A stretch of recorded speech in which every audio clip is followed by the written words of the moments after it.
ओम नमो भगवती वासुदेवाय नमः। नमस्कार बंधुगण आपण माननकु आम यूट्यूब चैनल को स्वागत।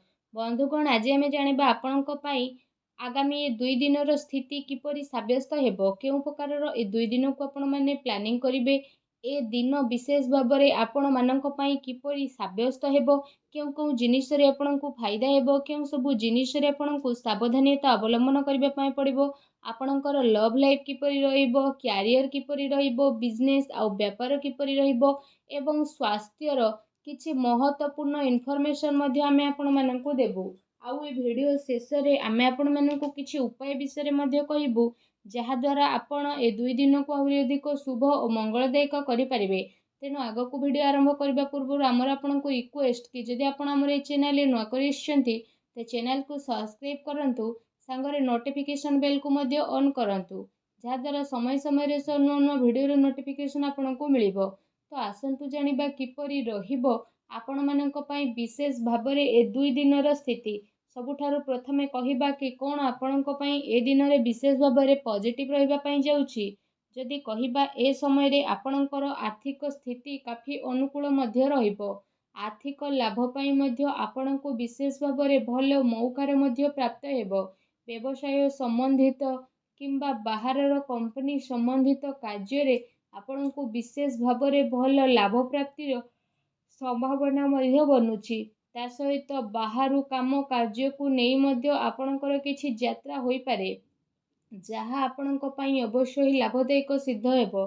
एहा सहित शिक्षा क्षेत्र रे मध्य विशेष भाबरे आपणकु अनुकूल परिणाम मध्य प्राप्त हेबो एवं उच्च शिक्षा पई प्रयासरत लोकंको मध्य बहुत ही भलो लाभ प्राप्ति होई जिवो।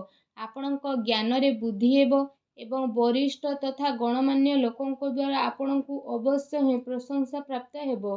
काम कार्य क्षेत्र रे मध्य आपणक कोनोसी परिवर्तन करि पारंती, जहा आपणक पई अवश्य ही भलो साब्यस्त हेबो। पूरा परिवार रे जदि कहिबा सबु लोक काफी जूस रे देखिबा को मिलिबे, आ घर परिवार रे हर्ष उल्लास रो माहौल रहिबो। ए कारण पई आपण कोनोसी प्रॉपर्टी पई मध्य गभीरतार सह विचार करिवे, आपण कोनोसी प्रॉपर्टी मध्य किनि पारंती। ता सहित धन धान्य अचल संपत्ति प्राप्ति पई मध्य ए दिनर समय आपणक पई बहुत ही भलो समय रहिबाकु जाउछि। ता सहित ए दिनर समय आपण समस्तक पई मौज मजलिस आ आनंद रे मध्य भरी रहिबो, कारण आपण जीवन को पूरा रूप रे जी मध्य नेबे। आ आपणकर मनोबल पूरा रूप रे आपणकर कार्य प्रति पूर्ण रूप रे समर्पण भाव मध्य आपणक पई नुआ उपलब्धि को प्रदान मध्य करिवो। ता सहित आपणकर टिके भी परिश्रमर आपणकु भरपूर फल मध्य प्राप्त हेबो, जहा द्वारा आपणकु काफी खुशी रो अनुभव हेबो। ता सहित ए दिन विशेष भाबरे आपण समयर सदुपयोग करंतु, कारण आज आपणकु बहुत भलो लाभ प्राप्ति होई पारे, आपणकु जहा द्वारा काफी खुशी अनुभव हेबो। आसंतु जानिबा आपणक पई कोन नेगेटिव रहिबो। जदि कहिबा पारिवारिक माहौल खराब हेबार संभावना जेहेतु देखा देउछि, तो सेति पई पारिवारिक स्थिति को अनुकूल बनेइबा पई जणे आउ जणक सह परस्पर संबंध हेबार बहुत ही अधिक जरूरी रहिछि। आपण साहसी तथा पराक्रमी व्यक्ति हेबा सहित गोटे दायित्ववान व्यक्ति अटंती। सेति पई आपण आपणकर घर परिवार प्रति भलो भावना रखिकी जणे आउ जणकु जोड़िबा पई प्रयास करंतु। यह सहित जदि कहिबा आपणको आपणकर कार्य स्थल को नेकी मध्य कोनोसी असंतुष्टि भाव रही पारे, कारण आपण जेते अधिक परिश्रम करिवे आपणकु लागिबो कि आपणकु सेते परिणाम मिलु नाही। एथि पई आपणको किछि टाइम पर्यंत निजको बनेइके आगको बढ़िबा पई ट्राई करिवे। ता सहित भूल लोकंको संपर्क रे तथा भूल संगति रु दूर रे रहिबार आपण प्रयास मध्य करंतु, अन्यथा कोनोसी प्रकारर आर्थिक समस्यार सामना करबाको पड़ी पारे। मानसिक अशांति सहित कार्य व्यवसाय रे मध्य व्यवधान आपणकर उत्पन्न हेबो। मनरे घबराहट तथा प्रॉब्लम द्वारा कार्य योजना रे आपणकर बाधा उत्पन्न होई पारे। सावधानता रखिबा आपणक पई अनिवार्य अटे। एहा सहित जदि कहिबा आपणकर सठिक स्वभाव आपणक पई विशेष भाबरे किछि प्रॉब्लम उत्पन्न करि पारे। पिलांक उपरे अधिक अनुशासन रखिबा आपणक पई बड़ प्रॉब्लम मध्य आनी पारे। ସେଥିପାଇଁ ନିଜର ସ୍ୱଭାବରେ ଆପଣ ଟିକେ ଲଚିଲାପଣ ନେଇକି ଆସନ୍ତୁ। ପିତାଙ୍କ ସମ୍ମାନ କରନ୍ତୁ। କିଛି ମତଭେଦ ଉତ୍ପନ୍ନ ହୋଇପାରେ, ତେଣୁ ଟିକେ ସାବଧାନ ରୁହନ୍ତୁ। ଏହା ସହିତ ଆପଣ ତରତରରେ କୌଣସି ବି ନିର୍ଣ୍ଣୟ ଆଦୌ ବି ନିଅନ୍ତୁ ନାହିଁ। ଯଦି ଆପଣ ସବୁ କାମକୁ ନ କରିବେ ତ ଆପଣଙ୍କୁ ନୁକସାନ ମଧ୍ୟ ହୋଇପାରେ। ଏ ଦିନରେ ଅଚାନକ ଯାତ୍ରା କାରଣରୁ ବିଶେଷ ଭାବରେ ଆପଣଙ୍କୁ ବହୁତ ପ୍ରୋବ୍ଲେମର ଫେସ୍ କରିବା ପାଇଁ ପଡ଼ିପାରିବ। ଉଦ୍ଧାର ମାଗୁଥିବା ଲୋକଙ୍କୁ ନଜରଅନ୍ଦାଜ କରନ୍ତୁ। ମତଭେଦର ଗୋଟେ ଲମ୍ବା ଶୃଙ୍ଖଳା ବନିବା କାରଣରୁ ଆପଣଙ୍କୁ ସାମଞ୍ଜସ୍ୟ ବନେଇବାରେ ମୁସ୍କିଲ ମଧ୍ୟ ଏ ଦିନରେ ଆସିପାରେ, ତେଣୁ ଟିକେ ସାବଧାନ ରୁହନ୍ତୁ। ଆସନ୍ତୁ ଜାଣିବା ଏ ସମୟରେ ଆପଣଙ୍କର ଲଭ୍ ଲାଇଫ୍ କିପରି ରହିବ। ଆପଣଙ୍କ ଦାମ୍ପତ୍ୟ ଜୀବନ ବିଷୟରେ ଯଦି କହିବା ତ ଏ ଦିନରେ ଆପଣଙ୍କ ପ୍ରେମ ଜୀବନ ପାଇଁ ବହୁତ ହି ଭଲ ଦିନ ରହିବ।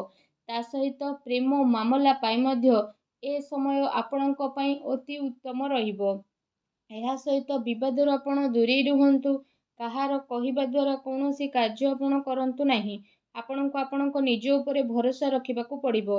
ଅଥବା ନିଜେ ନିଜ ଉପରେ ଭରସା ରଖିକି ନିଜର ପ୍ରେମୀ ପ୍ରେମିକା ଉପରେ ଭରସା ରଖନ୍ତୁ ତଥା ଜଣେ ଆଉ ଜଣଙ୍କ ପ୍ରେମରେ ବନିକି ରୁହନ୍ତୁ, ଯାହାଦ୍ୱାରା ଏ ଦିନ ପ୍ରେମ ଜୀବନ ପାଇଁ ବହୁତ ହି ଭଲ ଦିନ ରହିବାକୁ ଯାଉଛି। ଆଉ ଏ ଦିନର ଆପଣ ଅବଶ୍ୟ ହିଁ ଲାଭ ଉଠାନ୍ତୁ। ଆସନ୍ତୁ ଜାଣିବା ଏ ସମୟରେ ଆପଣଙ୍କ ବ୍ୟବସାୟ କ୍ୟାରିୟର କିପରି ରହିବ।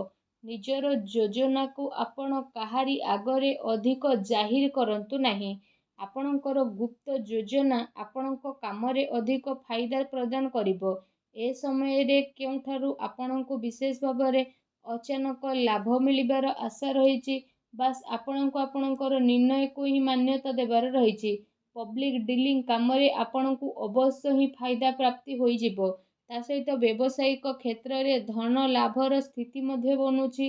ଆଉ କାର୍ଯ୍ୟ ସବୁ ଆପଣଙ୍କ ପାଇଁ ସବୁ ଆସାନୀରେ ମଧ୍ୟ ସଫଳ ହେବ। ଆଉ କାରବାର ବିସ୍ତାରର ମଧ୍ୟ ଆପଣ ଯୋଜନା ବନେଇ ପାରନ୍ତି, ଯାହା ଆପଣଙ୍କ ପାଇଁ ଆଗକୁ ଯାଇକି କାଫି ଲାଭଦାୟକ ସିଦ୍ଧ ହେବ।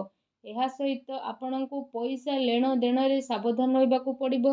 ପ୍ରପର୍ଟିରେ ନିବେଶ ମଧ୍ୟ ଆପଣ କରିପାରନ୍ତି, ଯାହା ଆପଣଙ୍କ ପାଇଁ ଆଗକୁ ଯାଇକି ଅବଶ୍ୟ ହିଁ ଲାଭଦାୟକ ସିଦ୍ଧ ହେବ। ତା ସହିତ ଚାକିରି ପେଶା ବ୍ୟକ୍ତି ବିଶେଷଙ୍କ ପାଇଁ ଏ ଦିନ ବହୁତ ହି ଭଲ ଦିନ ମଧ୍ୟ ରହିଯିବ। ଚାକିରି ସମ୍ବନ୍ଧିତ କୌଣସି ଭଲ ବଡ଼ ଖୁସି ଖବର ଆପଣଙ୍କୁ ମଧ୍ୟ ପ୍ରାପ୍ତ ହୋଇପାରେ, ଯାହାଦ୍ୱାରା ଆପଣଙ୍କ ମନ ବହୁତ ହି ପ୍ରସନ୍ନ ରହିବ। ଆସନ୍ତୁ ଜାଣିବା ଏ ଦିନରେ ଆପଣଙ୍କ ସ୍ୱାସ୍ଥ୍ୟ କିପରି ରହିବ। ଏ ଦିନରେ ଆପଣଙ୍କ ସ୍ୱାସ୍ଥ୍ୟ ସମୃଦ୍ଧ ବନିକି ରହିବ, କିନ୍ତୁ ଶୁଭାଶୁଭ ଗ୍ରହଙ୍କ ସ୍ଥିତି କାରଣରୁ ଏ ସମୟରେ ଆପଣଙ୍କୁ ସକାରାତ୍ମକ ଆଉ ନକାରାତ୍ମକ ଦୁଇଟି ପ୍ରକାରର ପରିଣାମ ମଧ୍ୟ ଦେଖିବା ପାଇଁ ମିଳିବ।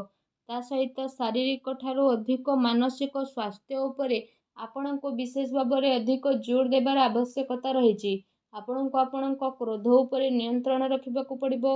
ତା ସହିତ ନିଜର ଖାଦ୍ୟ ପେୟରେ ମଧ୍ୟ ଆପଣ ବିଶେଷ ଭାବରେ ଧ୍ୟାନ ଦିଅନ୍ତୁ, କାରଣ ଏ ସମୟରେ ପେଟ ସମ୍ବନ୍ଧିତ କିଛି ସମସ୍ୟା ଆପଣଙ୍କର ଉତ୍ପନ୍ନ ହେବ, ତେଣୁ ଟିକେ ସାବଧାନ ରୁହନ୍ତୁ। ଏହା ସହିତ ନିଜ ସ୍ୱାସ୍ଥ୍ୟକୁ ଆହୁରି ଅଧିକ ଭଲ ରଖିବା ପାଇଁ ଆପଣ ପ୍ରତ୍ୟେକ ଦିନ ଯୋଗ କରନ୍ତୁ, ବ୍ୟାୟାମ କରନ୍ତୁ ଏବଂ ସୁସ୍ଥ ରୁହନ୍ତୁ। ଆସନ୍ତୁ ଜାଣିବା ଆପଣଙ୍କ ପାଇଁ କ'ଣ ବିଶେଷ ଉପାୟ ରହିଛି। ଆପଣ ବିଶେଷ ଭାବରେ ସ୍ନାନ ଆଦି କରିସାରିବା ପରେ ଭଗବାନ ସୂର୍ଯ୍ୟଙ୍କୁ ଜଳାର୍ଘ୍ୟ ଅର୍ପଣ କରନ୍ତୁ, ଗରିବ ଲୋକଙ୍କୁ ଦାନ